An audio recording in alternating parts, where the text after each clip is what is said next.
तो मुझे लगता है कि अब तक जितना भी ऑर्गेनिक केमिस्ट्री मैंने आपको पढ़ा दिया है वो आपने अच्छे से तैयार कर लिया होगा, और अगर वो अच्छे से तैयार कर लिया है तो मैं इस सफर पे आगे बढ़ता हूं और एक रिएक्शन करते हैं जो इलेक्ट्रोफिलिक सब्स्टिट्यूशन रिएक्शन है और जो बहुत इंपॉर्टेंट है। देखिए, अगर मैं कहूं कि फिनॉल लिया गया और फिनॉल के साथ जो रिएक्ट किया गया वो CHCl3 KOH लिया गया। अब ये रिएक्शन है, वेल नोन रिएक्शन है, और आपको ये पता भी है कौन सी रिएक्शन है। ये रिएक्शन कौन सी है? Reimer Tiemann reaction. Reimer Tiemann reaction, और ये बहुत इंपॉर्टेंट रिएक्शन है। It is Reimer Tiemann reaction. अब हम इसमें प्रोडक्ट बाद में लिखते हैं, पहले इसकी मैकेनिज्म देखते हैं। देखिए, अब देखिए यहां पर क्या है, यहां पर इसके मीडियम में KOH, हमें पता है कि KOH बेस होता है, और हमें यह भी पता है कि जो फिनॉल है वो एसिड होता है। इसके लिए मैंने अलग से पूरा वीडियो लेक्चर बनाया था, अगर आपको याद हो, एसिडिक स्ट्रेंथ ऑफ फिनॉल। तो फिनॉल को जैसे ही KOH मिलेगा, हमें पता है, हमें ये पता है कि K प्लस और OH माइनस होता है, यहां पर H प्लस और O माइनस, क्योंकि यहां ये फिनॉल कैसा है, एसिडिक नेचर में होता है, ये बेस। तो क्या होगा, ये बनेगा पोटेशियम फिनॉक्साइड। पोटेशियम फिनॉक्साइड बन के आपके सामने तैयार है। अब जो तुम्हारा पोटेशियम होता है वो किसी से रिएक्शन नहीं करता है, K plus as it is अलग से रहता है। अब इंपॉर्टेंट बात यह है कि अगर हम क्लोरोफॉर्म के साथ KOH को मिला दें तब क्या होगा। तो जरा इसकी बात इधर अलग से कर लेते हैं, फिर रिएक्शन मैकेनिज्म पे चलते हैं। देखिए, ये आपका बेटा CHCl3, यानी CHCl3 का मतलब हुआ क्लोरोफॉर्म, CHCl3 ये क्लोरोफॉर्म हुआ। इसके अंदर की जरा स्थितियां देखें, अगर इसकी अंदर की स्थितियां देखेंगे तो ये क्या है, Cl इलेक्ट्रोनेगेटिव होता है, इलेक्ट्रॉन को खींचेगा कार्बन से, ऐसा होगा। अब अगर ये तीनों इलेक्ट्रॉन को खींच रहे हैं तो मानी बात है, इस हाइड्रोजन पे डिस्टरबेंस क्रिएट होगा CH बॉन्ड पे, और इस इलेक्ट्रॉन को ये खींचेगा। ये इसके अंदर की स्थिति हो गई, यानी क्लोरोफॉर्म के अंदर ऐसा चल रहा है, ये इलेक्ट्रॉन को खींच रहे हैं, कार्बन हाइड्रोजन का इलेक्ट्रॉन खींचेगा। अगर मैं इसमें OH माइनस डाल दूं, यानी जैसे KOH लिया गया है, ये जो CHCl3 KOH लिया गया है, यानी मीडियम को अगर अल्कलाइन कर दूं, तो ये बात आप अच्छे से समझ सकते हैं कि यहां पर मेरा बेटा देखो क्या हो रहा है, इसने इलेक्ट्रॉन को खींचा है तो ये वाटर निकल गया अलग, इसका H plus OH minus water हो गया, और ये बना आपका CCl3 माइनस, ये CCl3 माइनस बना। अब यहां पर देखिए जरा क्लोरीन की कार्बन से बातचीत देखिए, जो बातचीत हो रही है क्लोरीन की कार्बन से, वो देखिए। क्लोरीन कहता है कार्बन से कि मैं ज्यादा इलेक्ट्रोनेगेटिव हूं कि तू, तो वो कहता है कार्बन क्या कहता है कि भाई सभी लोग जानते हैं कि आपके इलेक्ट्रोनेगेटिविटी 3 है, electronegativity of chlorine is 3 and carbon is 2.5। तो अगर क्लोरीन की इलेक्ट्रोनेगेटिविटी कार्बन से ज्यादा है तो क्लोरीन क्या कहता है, कार्बन से कहता है अगर तुमको पता है कि मेरी इलेक्ट्रोनेगेटिविटी ज्यादा है तो इलेक्ट्रॉन इधर लाओ। क्या कहता है, इलेक्ट्रॉन इधर लाओ। अब अगर इलेक्ट्रॉन इन्होंने खींच लिया तो क्या होगा, ये बन गया CCl2 और Cl माइनस बाहर हो गया, यानी यहां पर जो KOH था, अगर ये KOH की बात की जाए तो यहां पर Cl माइनस K प्लस और वाटर, ये एक रिएक्शन है बेटा, ये कंप्लीट रिएक्शन है, ये कंप्लीट रिएक्शन है। और इस रिएक्शन को हम क्या कहते हैं, इसको हम कहते हैं अल्फा एलिमिनेशन। कभी ये सवाल आ जाए तो आपको ये हेल्प करेगा, alpha elimination, it will help you. ये अल्फा एलिमिनेशन है, यानी यहां पर CCl2 बना डाई क्लोरो कार्बिन। एक ही कार्बन से अगर दोनों निकलते हैं, अगर एक ही कार्बन से दोनों निकलते हैं हाइड्रा एसिड, तो इसको कहते हैं अल्फा एलिमिनेशन। अब ये हमारा डाइक्लोरोकार्बीन बना, ये क्या है, न्यूट्रल इलेक्ट्रोफाइल, ये है न्यूट्रल इलेक्ट्रोफाइल। अब देखिए बेटा, ये न्यूट्रल इलेक्ट्रोफाइल हुआ जो कि यहां पर आपकी रिएक्शन में हेल्प करेगा। अब मैं इसको हटा देता हूं क्योंकि K+ का कोई भी मतलब नहीं होता। अब देखिए यहां पर आया डाइक्लोरोकार्बन।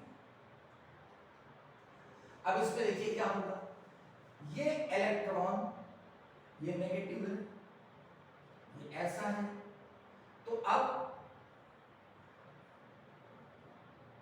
यानी क्या बनेगा,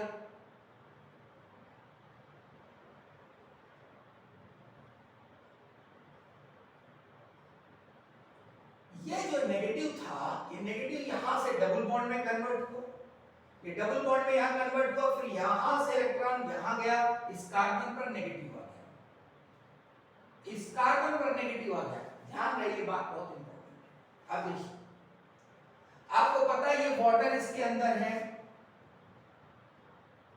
OH माइनस निकला, क्या बनेगा,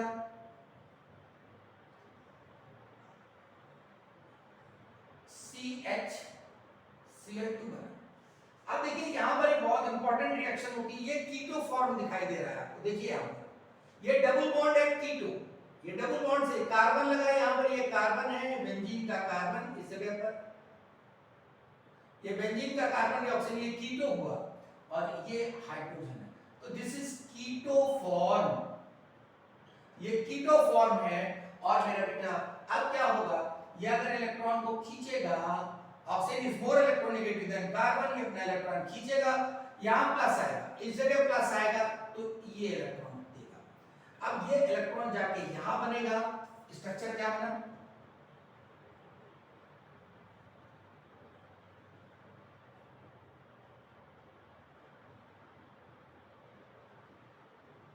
अब देखिए ये कीटो फॉर्म है और ये इनोल फॉर्म है, इनोल फॉर्म।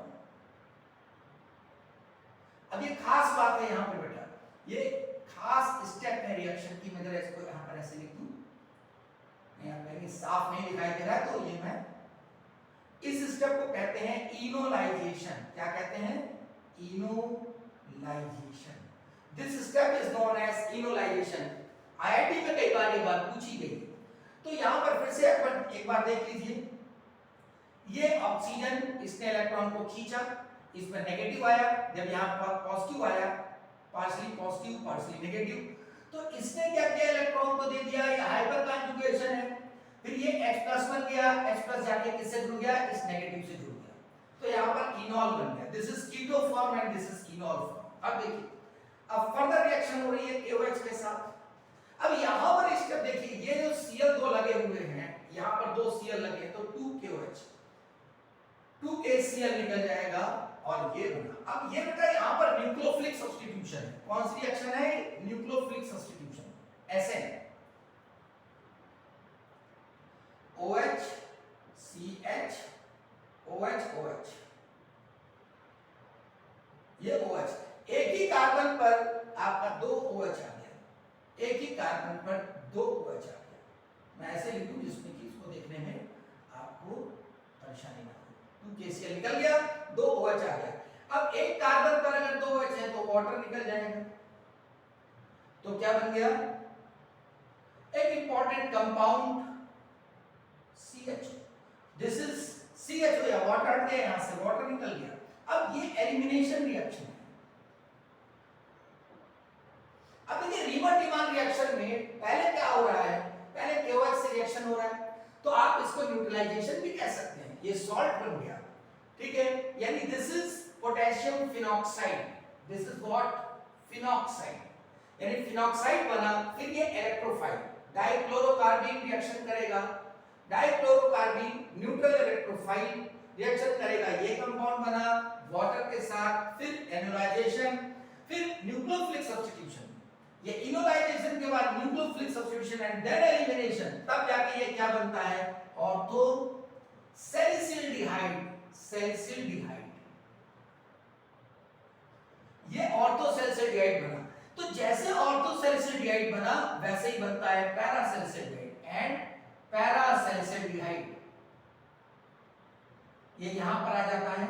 तो मैंने ये आपको बताया कि ये इलेक्ट्रोफिलिक सब्स्टिट्यूशन रिएक्शन है, this is the mechanism of Reimer Tiemann reaction.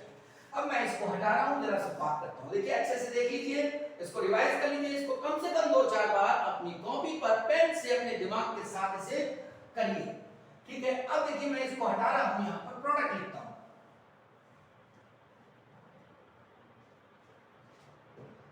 अब देखिए बेटा यहां पर ये आपने लिखा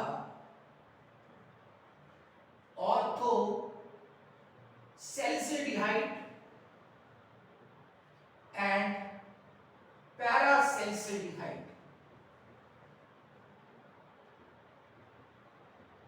अब इसके अंदर देखिए ये बहुत इंपॉर्टेंट मैं डिस्कशन यहां पे कर रहा हूं। ये जो रीमन-रीमन रिएक्शन है, रीमन-रीमन रिएक्शन में ये दोनों जो बने product ortho salicylaldehyde and para salicylaldehyde, these two are position isomers, position isomers।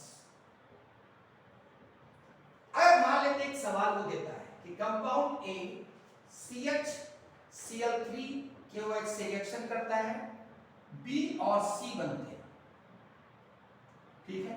अब ये बी सी के लिए कह रहा है ये पोजीशन आइसोमर्स है, पोजीशन आइसोमर्स है, ये पोजीशन आइसोमर्स है। और स्टीम जो बी जो है, B is steam volatile, steam volatile. B कैसा है? B is steam volatile. आप देखिए बी स्टीम वोलेटाइल का मतलब क्या हुआ, यानी boiling point of B is less than boiling point of C. इसका बॉइलिंग पॉइंट कम है सी से। तो अब कैसे पहचानोगे कि बी क्या है और सी क्या है? तो यहां पर जो आप देख रहे हैं वो यहां पर बेटा ये H है और ये हाइड्रोजन बॉन्डिंग होगी। तो यहां पर होती है hydrogen bonding intramolecular, intramolecular hydrogen bonding. और यहां पर कैसी होती है? यहां पर होगी आपकी इंटरमॉलिक्यूलर, इंटरमॉलिक्यूलर हाइड्रोजन बॉन्डिंग। तो जो इंट्रामॉलिक्यूलर होती है उसकी प्रेजेंस में क्या होगा, बॉइलिंग पॉइंट कम हो जाएगा। तो इसका बॉइलिंग पॉइंट कम होगा, तो बी क्या होगा, ऑर्थो, और ये होगा para. This is ortho and this is para. Most important. तो रीमन-रीमन रिएक्शन के जो प्रोडक्ट हैं वो ऑर्थो सैलिसिलडिहाइड एंड पैरा सैलिसिलडिहाइड होंगे। यानी ऑर्थो जो होगा वो स्टीम वोलेटाइल होगा, उसका बॉइलिंग पॉइंट कम होगा, यानी स्टीम की प्रेजेंस में वो वोलेटाइल होने लगेगा। इसी तरीके से इसे आइसोलेट भी किया जा सकता है। क्यों? इसका बॉइलिंग पॉइंट कम है, तो इसे हम क्या करेंगे, कंडेंसेशन के थ्रू हम इसे सेपरेट भी कर सकते हैं। तो रीमन-रीमन रिएक्शन में जब फिनॉल रिएक्शन करता है क्लोरोफॉर्म अल्कलाइन मीडियम के बीच में, तो ये बनता है। इसी जगह एक छोटी सी बात करूं, अगर मैं यहां पर सिंपल, अगर यहां पर मैं फिनॉल की जगह, सॉरी क्लोरोफॉर्म की जगह, ये फिनॉल लिया मैंने, ये फिनॉल है, और क्लोरोफॉर्म की जगह मैंने ले लिया CCl4KOH, ये ले लिया, ये रीजेंट। तो अब क्या होगा, प्रोडक्ट में कुछ खास परिवर्तन नहीं है, सिर्फ इतनी सी बात है, जहां पर एल्डिहाइड था वहां क्या आ जाएगा, COH आ जाएगा। तो ortho and para salicylic acid, इसको हम कहते हैं सैलिसिलिक एसिड, ये भी रीमन-रीमन रिएक्शन है। ये हुआ ऑर्थो सैलिसिलिक एसिड और ये हुआ पैरा सैलिसिलिक एसिड। तो यहां पर अगर हम मान लेते हैं क्लोरोफॉर्म की जगह हम CCl4 ले लें तो क्या होगा, तो ऑर्थो सैलिसिलिक एसिड और पैरा सैलिसिलिक एसिड फॉर्म होगा। मेरा ख्याल ये बात समझ में आ गई। क्लियर?